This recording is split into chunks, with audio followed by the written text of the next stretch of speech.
Baik, selamat siang semua. Jadi untuk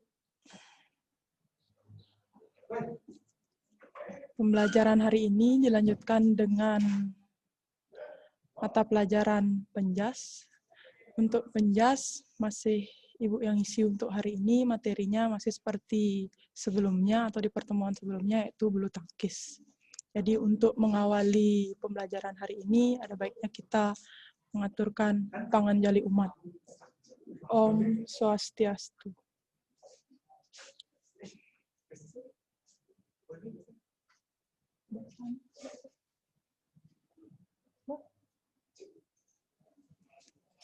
Baik, untuk pertemuan sebelumnya di materi bulu tangkis kita sudah bahas tentang sarana prasarana dalam permainan bulu tangkis dan juga sejarah. Jadi untuk hari ini kita lanjutkan ke materi teknik dasar yang ada dalam permainan bulu tangkis. Jadi untuk minggu lalu sepertinya kalau kalian masih ingat, Ibu sampai di materi servis. Ya, minggu lalu kita sampai di materi servis. Jadi ada berapa jenis servis. Kalau kalian ikut pembelajaran minggu lalu, kita ulang kembali materinya sedikit, apa saja atau ada berapa jenis servis dalam permainan bulu tangkis. Yuk, yang bisa silahkan angkat tangannya, nanti Ibu tunjuk panggil nama kalian. Ada yang masih ingat, ada berapa jenis servis dalam permainan bulu tangkis? Ada yang bisa? Coba Anansa 11 AP9. Ada berapa jenis servis dalam permainan bulu tangkis? Baik, untuk servis dalam bulu tangkis ada dua, yaitu servis panjang dan servis pendek. Servis panjang dan servis pendek. Oke, jadi untuk minggu lalu kita sudah bahas tentang materi servis, yaitu servis panjang dan servis pendek. Oke, untuk hari ini kita lanjut lagi materinya, masih di teknik dasar bulu tangkis. Jadi nanti ada beberapa teknik dalam permainan bulu tangkis, silahkan kalian simak. Dan mungkin nanti kalau waktunya mencukupi, kita lanjut ke materi berikutnya, yaitu peraturan bulu tangkis. Ya, untuk mengefisienkan waktu, kita langsung ke teknik dasar yang pertama. Sudah? Jadi untuk teknik dasar pukulan, di sini ada pukulan lob. Jadi teknik ini dilakukan dengan cara memukul shuttlecock agar bisa terbang setinggi mungkin dan jatuhnya di belakang garis lapangan, area tim lawan. Jadi area belakang, jadi di belakang pemain.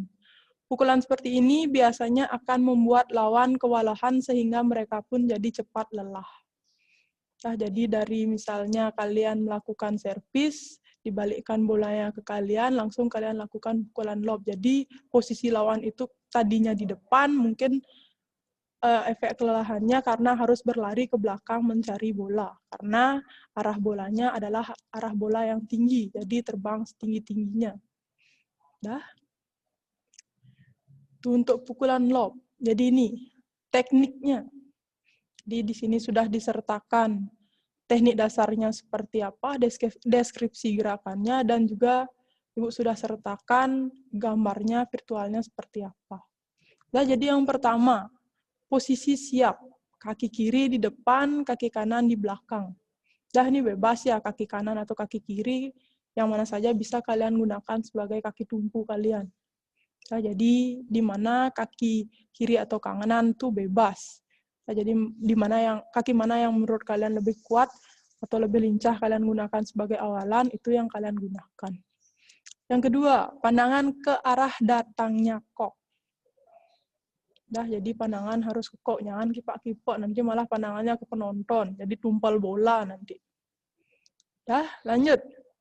Raket di belakang kepala, siku dan bahu harus di atas.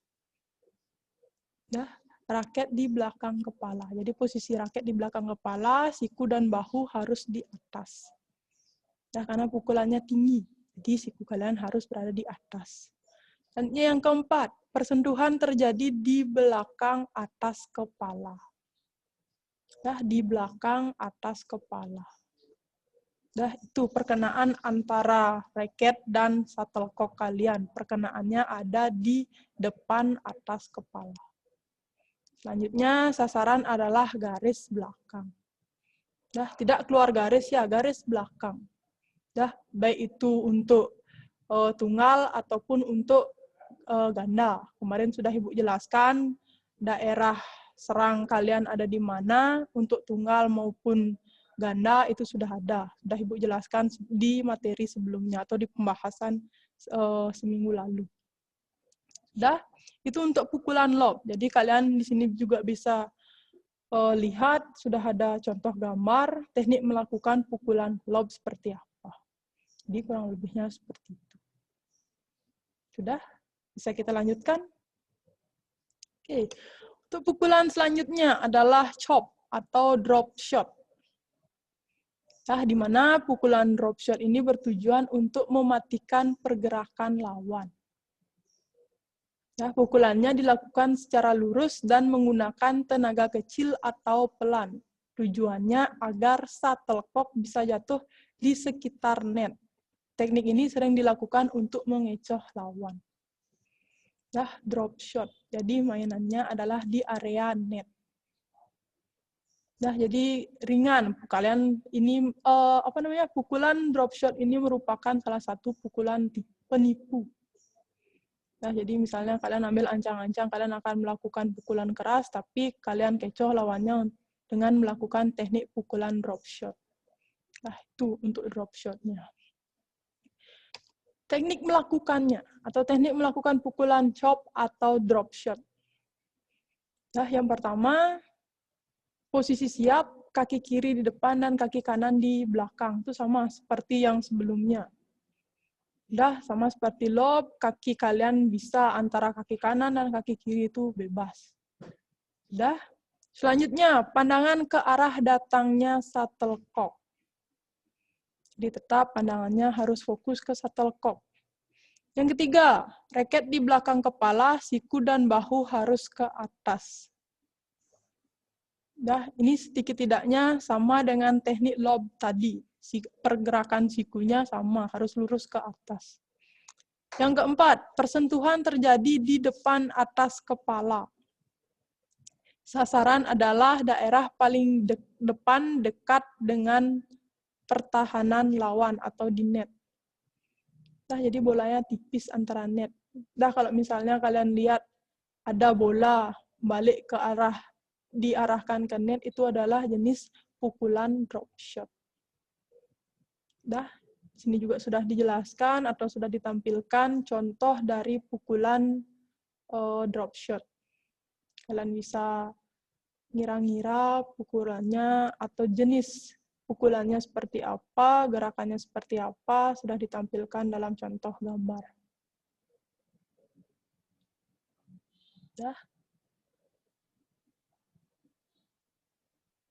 Ya, kita ulangi lagi sekali. Untuk yang tadi lob, pukulannya lurus ke atas atau setinggi-tingginya, dan jatuhnya bola berada di sisi belakang lawan. Sedangkan drop shot, ini paling dekat dengan net.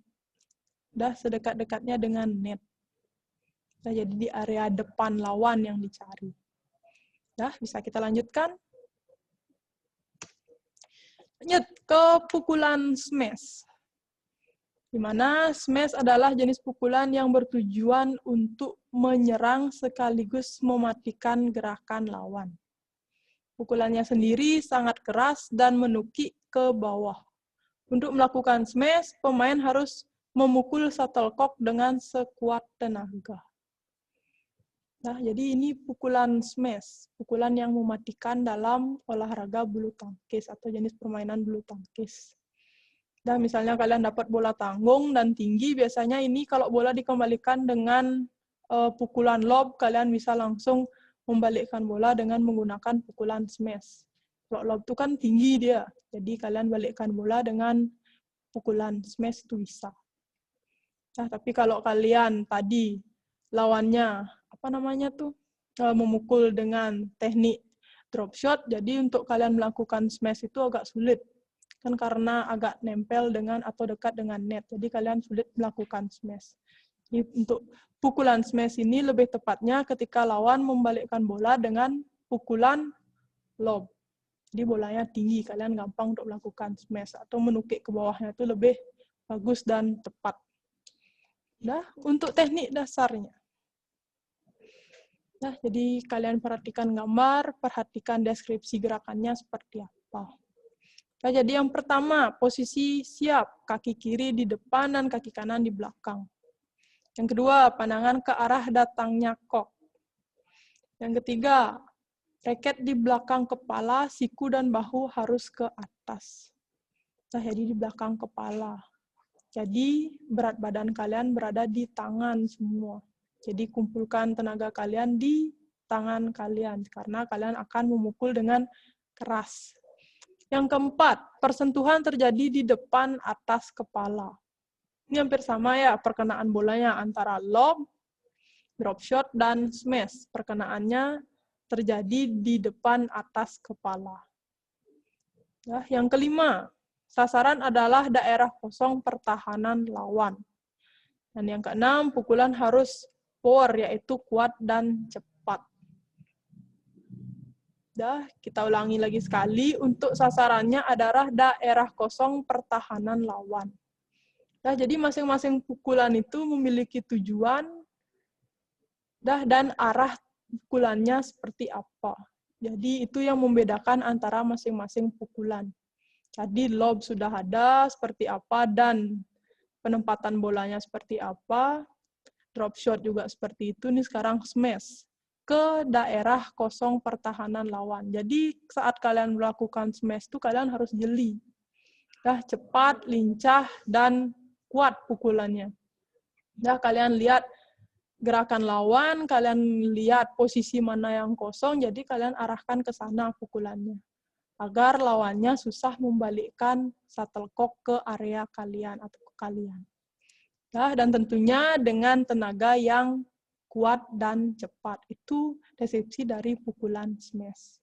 Silahkan sudah ditampilkan gambar, kalian lihat gambarnya seperti apa. Itu kurang lebih teknik melakukan pukulan smash.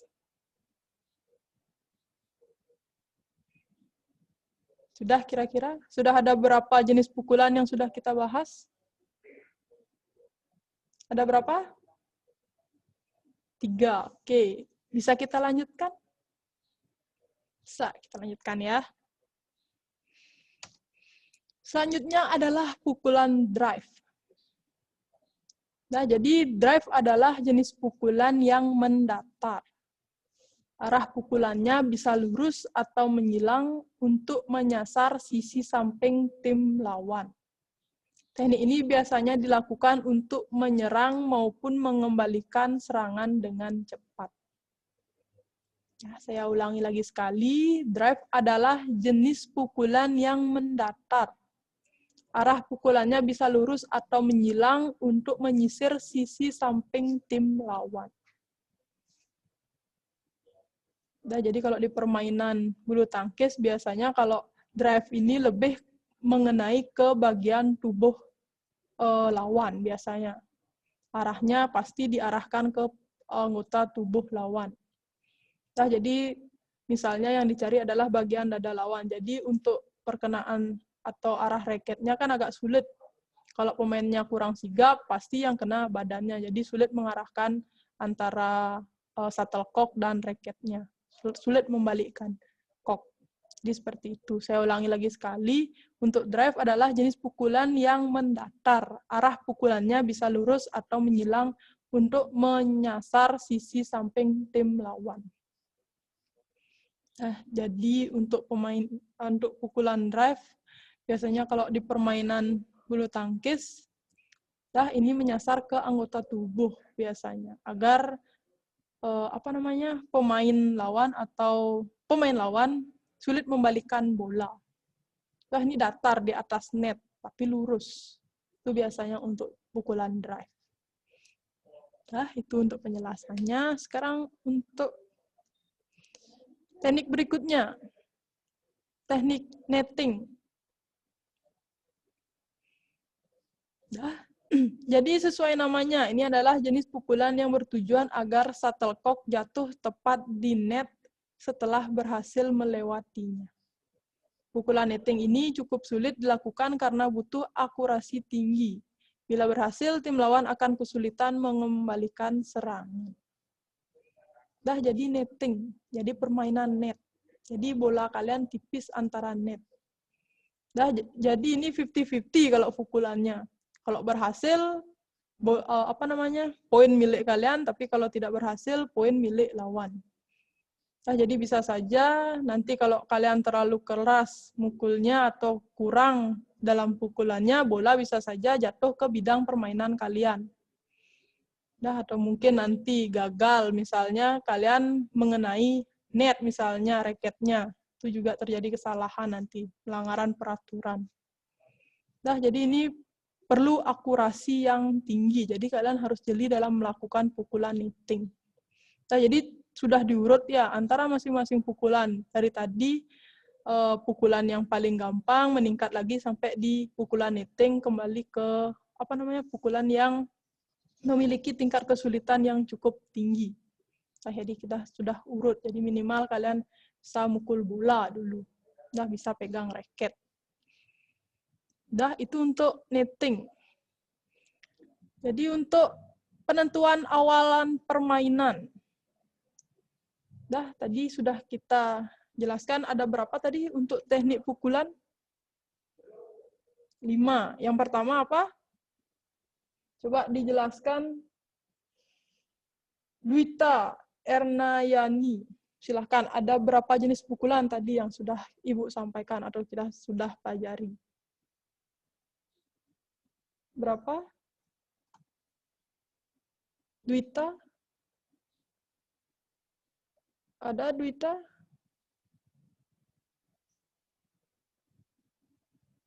Kalau tidak, silahkan Yulianti, Sri Yulianti, 11 AP4. Apa saja jenis pukulan yang sudah kita bahas?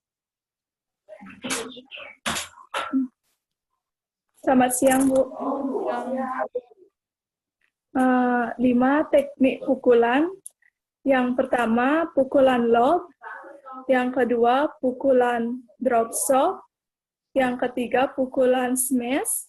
Yang keempat, pukulan drag. Yang kelima, pukulan netting. Jadi 5 jenis pukulan yang sudah kita bahas. Oke, untuk sekarang kita lanjutkan. Tadi sudah pukulan, sekarang penentuan awal permainan. Jadi awal permainannya seperti apa, sekarang akan kita bahas. Jadi kalian tahu jenjang permainannya seperti apa, teknik permainannya seperti apa. Jadi penentuan awalan permainan juga kalian harus tahu. Jadi include kalian tahu fix nanti permainan bulu tangkis itu seperti apa, dari teknik dasar, dari sejarah, sarana prasarana, jadi kalian kurang lebihnya tahu. Jadi untuk penentuan awal permainan, pertandingan diawali dengan undian. Jadi yaitu penentuan metode lempar koin yang dilakukan oleh wasit. Undian ini untuk menentukan pemain mana yang harus melakukan servis terlebih dahulu. Jadi sama, mungkin di beberapa jenis permainan lain juga melakukan sistem seperti ini, undi, boleh pakai koin, ataupun mungkin kita kalau standarnya kita pakai sweet biasanya. Siapa yang menang, itu yang megang bola.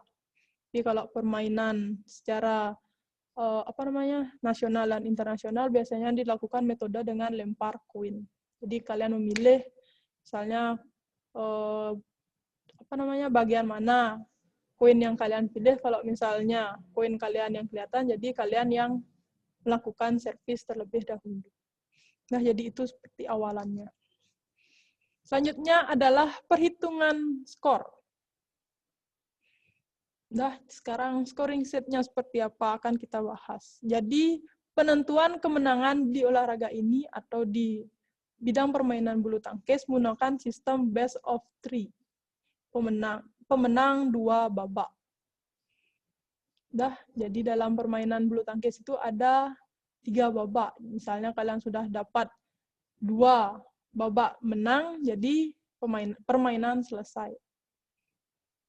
Sudah? Jadi permainan bulu tangkis bisa berlangsung sebanyak 2-3 babak. Sama seperti yang saya jelaskan tadi. Misalnya ada 3 babak, tapi 2 babak kalian sudah menang secara berturut-turut, ya babak ketiga nggak usah dilanjutkan lagi. Nah, jadi kalian sudah menang. Apabila ada pemain yang memenangkan 2 set berturut-turut, babak ketiga tidak perlu dilakukan. Nah, itu maksudnya. Sudah jelas? Jadi ada 3 babak. Misalnya, babak pertama kalian menang, babak kedua juga kalian menang, berarti babak ketiga tidak usah dilanjutkan. Ada halnya mungkin babak pertama kalian menang, babak kedua misalnya lawan yang menang, babak ketiga harus dilanjutkan agar memiliki 2 poin atau 2 babak menang. Sudah, selanjutnya. Di setiap setnya, pemenang adalah pemain yang berhasil mengumpulkan poin 2-1 lebih dahulu. Apabila terjadi kedudukan imbang di skor 20-20 jus, pertandingan akan dilanjutkan sampai salah satu tim unggul dengan selisih 2 poin. Ada yang mengerti atau tidak? Maksudnya seperti apa? Jadi pertama kalian mengumpulkan poin 21. Jika selisih poin kalian imbang 20-20, maka akan terjadi jus. Sudah ada yang ngerti atau tidak? Maksudnya ini seperti apa? Silahkan angkat tangan kalau ada yang mengerti. Maksudnya ini seperti apa?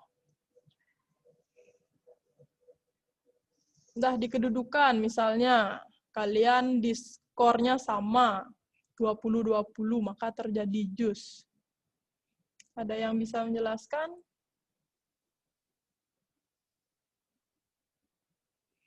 Ada yang bisa menjelaskan? Tuarta mungkin mengerti dengan maksudnya, bisa dijelaskan kepada teman-teman yang lain. Tuarta.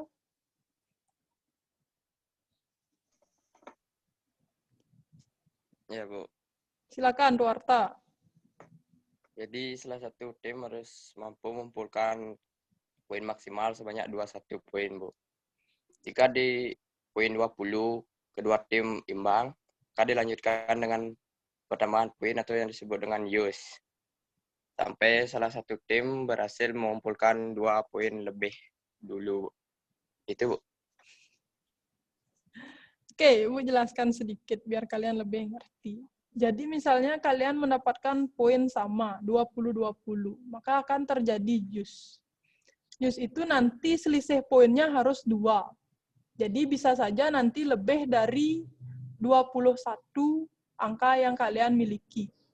Nah, jadi di pertama itu kan pengumpulan poin 21. Sudah? Jadi jika terjadi jus, poin kalian sama 20-20, mungkin saja nanti skor akhir kalian bisa saja 2-2. Agar selisihnya 2 poin. Sudah mengerti? Tidak lagi 2-1 untuk poin pemenangnya. Misalnya si A poinnya 20, si B 20. Jadi kalau kalian mau menang dalam permainan tersebut, poin kalian harus 22. Jadi selisih poinnya tetap 2 poin. Beda halnya kalau A memiliki poin 7, si A harus tetap mendapatkan poin 21. 7 ke 21 itu kan jauh. Jadi kalau misalnya si A 20, si B juga 20, jadi poin yang harus kalian dapatkan jika ingin memenangkan permainan itu adalah 22.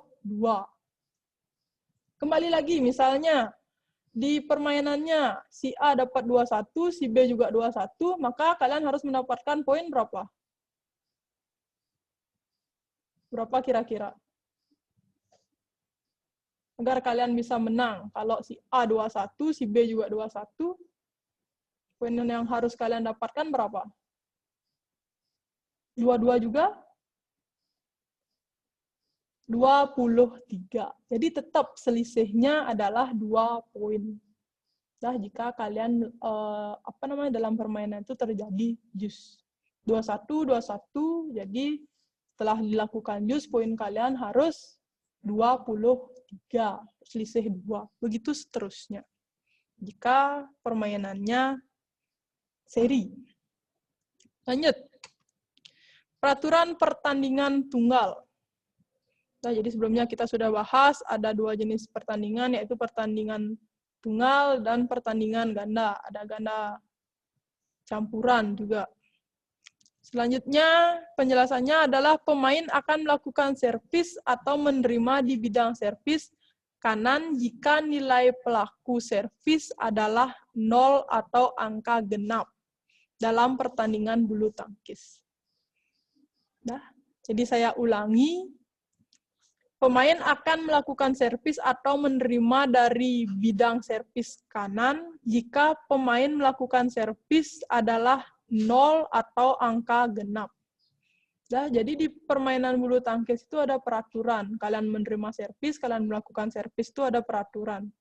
Jadi nanti kalau kalian biasanya nonton bulu tangkis itu kan bisa saja di bilik sebelah kiri atau di bilik sebelah kanan yang melakukan serve atau servis.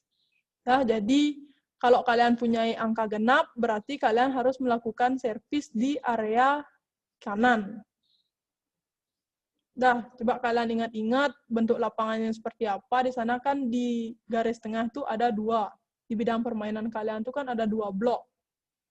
Nah, jadi antara kiri dan kanan. Jadi kalau angka kalian genap, kalian harus melakukan servis dan menerima servis di area sebelah kanan. Dah? Sudah mengerti? Lanjut, servis dilakukan atau diterima dari bidang servis kiri apabila nilai pelaku servis merupakan angka ganjil. Dah, jadi saya ulangi, untuk yang perolehan angkanya ganjil, jadi melakukan servis di bidang sebelah kiri. Dah, jadi ganjil di sebelah kiri, kanan di sebelah ganjil di sebelah kiri, kalau genap di sebelah kanan. Itu yang menjadi pembeda antara servis. Selanjutnya, setiap kali sebuah angka dibuat, kedua pemain akan mengubah bidang servis di mana masing-masing pemain itu berdiri. Dah. Jadi ketentuannya kembali ke sub 1 dan sub 2. Dah, kalau ganjil di kiri, kalau genap di kanan. Seperti itu. Pelaku atau penerima bola juga seperti itu. Kalau ganjil ya mereka ke kiri juga, kalau genap ya ke kanan juga. Sama. Antara pelaku servis dan penerima servis itu sama. Sudah? Sudah jelas?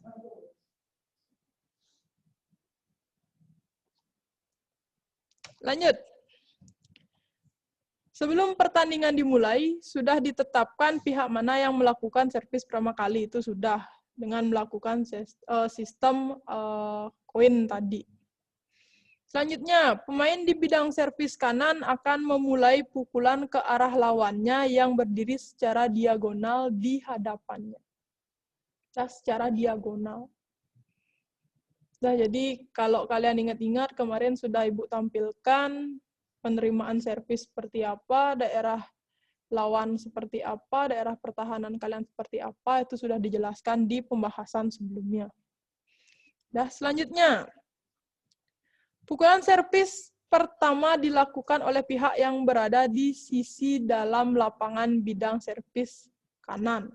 Itu sudah seperti pembahasan sebelumnya. Jadi kalau 0 otomatis di sebelah kanan, kan 0 termasuk ke genap. Sudah mengerti kira-kira? Atau otaknya sudah mulai hilang? Kita lanjutkan ya. Masih di peraturan pertandingan ganda. Bola servis diterima oleh pemain yang berdiri secara diagonal dan berhadapan dengan pemain servis. Selanjutnya, apabila bola servis diterima oleh pemain yang tidak berdiri secara diagonal dengan pukulan servis, maka tim pelaku servis mendapatkan 1 angka. Sudah? Jadi kalau misalnya kalian yang seharusnya menerima bola, tidak menerima bola, Ini di permainan ganda ya, jadi ada 2 orang. Kalau ganda itu ada 2 orang, jelas kalau ganda. Nah, jadi misalnya kalian yang harus menerima bola, di bidang servis kalian yang harus menerima bola, tapi malah teman kalian yang menerima servis atau membalikkan bola. Berarti itu terjadi kesalahan atau pelanggaran peraturan. Jadi poin milik ke lawan yang melakukan servis. Jadi itu salah servis, salah membalikkan bola. Saya ulangi, apabila bola servis diterima oleh pemain yang tidak berdiri secara diagonal dengan pelaku servis, maka tim pelaku servis mendapatkan 1 angka. Nah, jadi kalau kalian lihat, misalnya kalau ganda itu pasti ada yang depan, ada yang di belakang. Jadi yang di depan yang harus menerima bola. Jadi seandainya kalau yang pemain belakang yang menerima bola, berarti terjadi kesalahan. Jadi poin milik pelaku servis seperti itu. Kira-kira mengerti atau tidak? Iya. Kita lanjutkan. Peraturan servis bulu tangkis. Jadi sekarang peraturan servisnya seperti apa? Kalian sudah tahu servis itu seperti apa, ada berapa jenis servis. Sekarang peraturan ketika kalian akan melakukan servis. Jadi yang pertama, posisi bagian atas atau kepala raket harus berada di bawah pegangan raket ketika memukul kok. Yang kedua, posisi bagian atas kepala raket lebih tinggi atau di bawah pinggang. Nah, jadi posisi bagian atas kepala raket lebih tinggi atau di bawah pinggang. Sudah? Yang ketiga, posisi kaki berada di atas garis tengah lapangan. Garis depan area permainan sendiri. Jadi posisi kaki berada di atas garis tengah lapangan. Nah, yang keempat, kaki kiri tidak boleh melangkah statis. Nah, tidak boleh harus diam. Nggak boleh gerak kakinya. Sudah? Lanjut. Masih di peraturan servis. Kaki kanan hanya boleh bergeser dan tidak boleh diangkat dari lantai. Dah sama seperti permainan bola basket. Jadi kalau kalian melangkah itu namanya double. Dah kalau kalian menerima bola setelah mempassing itu double. Sama seperti di bulu tangkis. Kalau kalian melakukan pergeseran kaki, terjadi kesalahan atau tidak sah dalam peraturan servis. Selanjutnya, mengayunkan raket dan memukul kok dilakukan secara bersamaan sehingga terjadi satu rangkaian. Itu sudah biasa.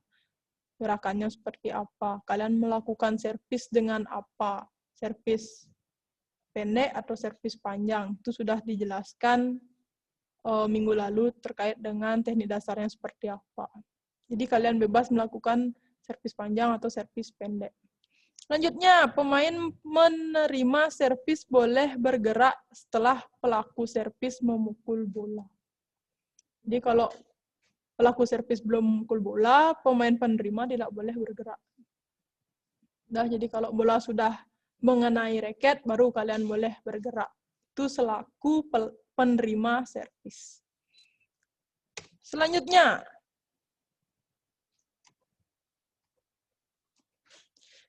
kesalahan pada saat servis. Nah, kesalahan-kesalahan yang mungkin terjadi ketika kalian melakukan servis.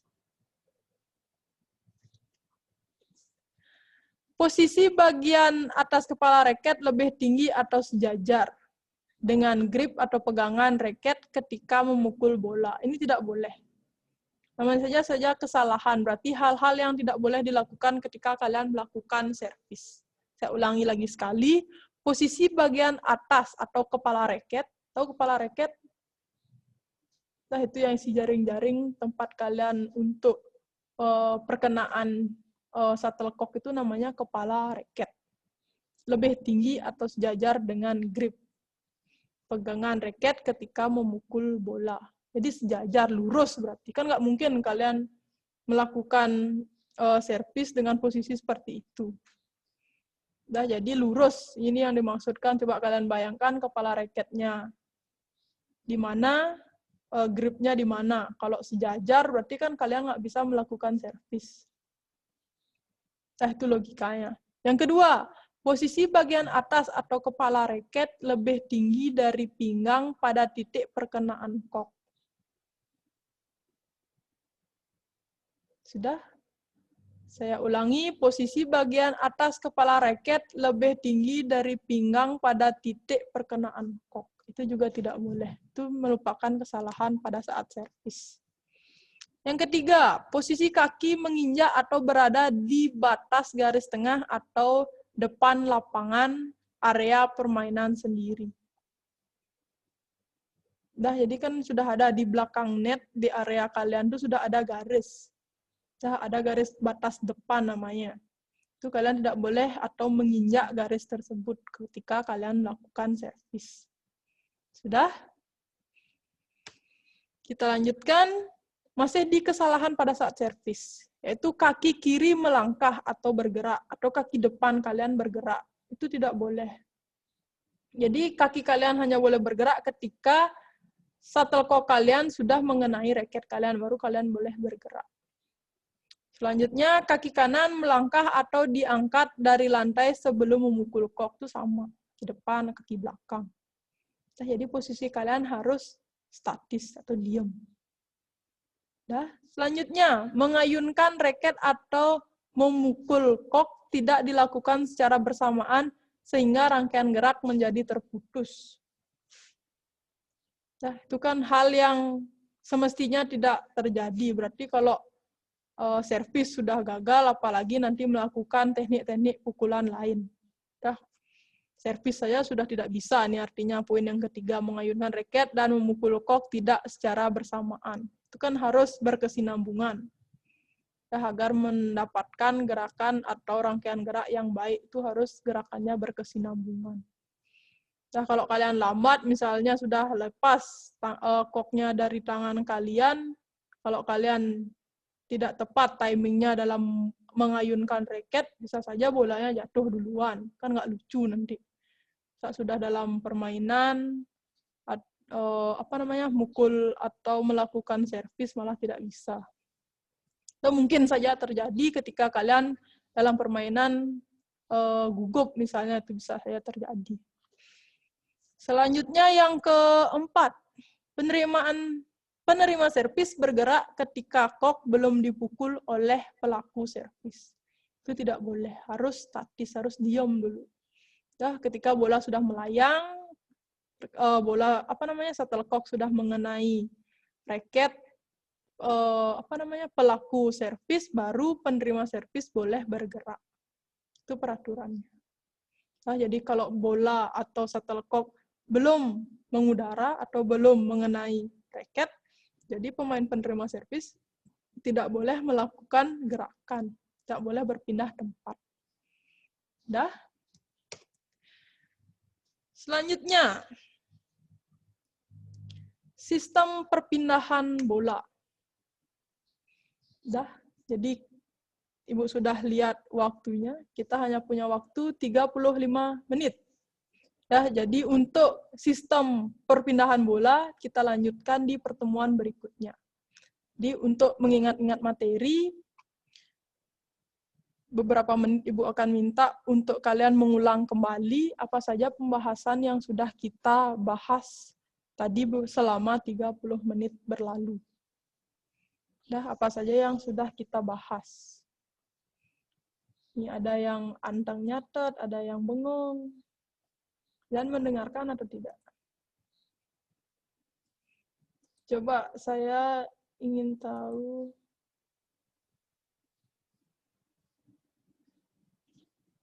Kartika Cempaka join ini ya, join meeting ya. Kartika Cempaka AP6 11 sampai 6. Kartika Cempaka join di meeting atau tidak?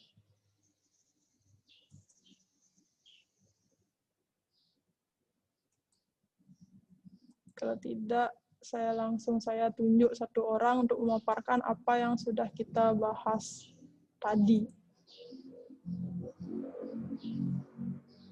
Atau ada yang mau mengajukan diri untuk membahas atau mengulang kembali apa yang sudah kita bahas selama 35 menit berlalu. Coba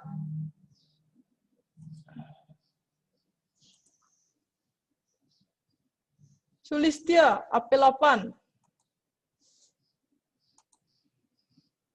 Sulistia. Selamat siang, Bu. Siang.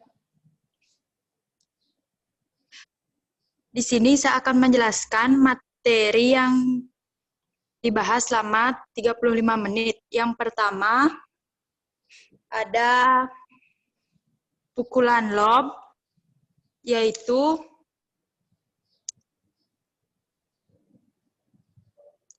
teknik yang dilakukan dengan cara memukul shuttlecock agar bisa terbang setinggi mungkin dan jatuhnya di belakang garis lapangan area tim lawan. Pukulan seperti ini biasanya akan membuat lawan kewalahan sehingga mereka pun jadi cepat lelah. Untuk teknik pukulan lob, yang pertama, posisi siap, kaki kiri. Intinya saja Sulis. Oh, Tidak usah dijelaskan sampai detailnya. Yang kedua ada pukulan chop atau drop shot. Yang ketiga ada pukulan smash. Yang keempat ada pukulan drive. Yang kelima ada pukulan netting. Terus ada penentuan awal permainan, cara mencari perhitungan skor, kemudian peraturan pertandingan tunggal.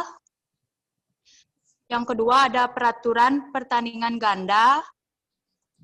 Yang ketiga ada peraturan servis bulu tangkis. Terus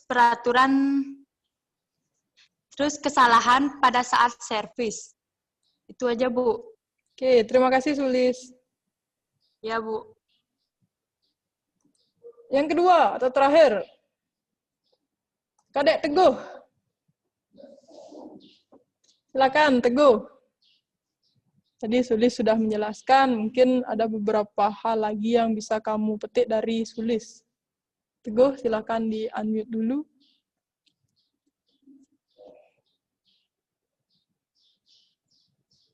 Teguh, bisa dengar saya?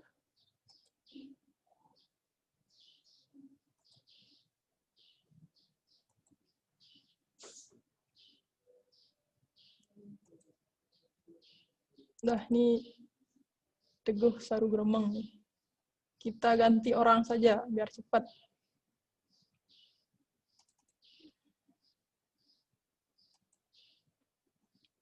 Nah, jadi dengan sistem seperti ini saya tahu apakah kalian mendengarkan dengan baik atau tidak.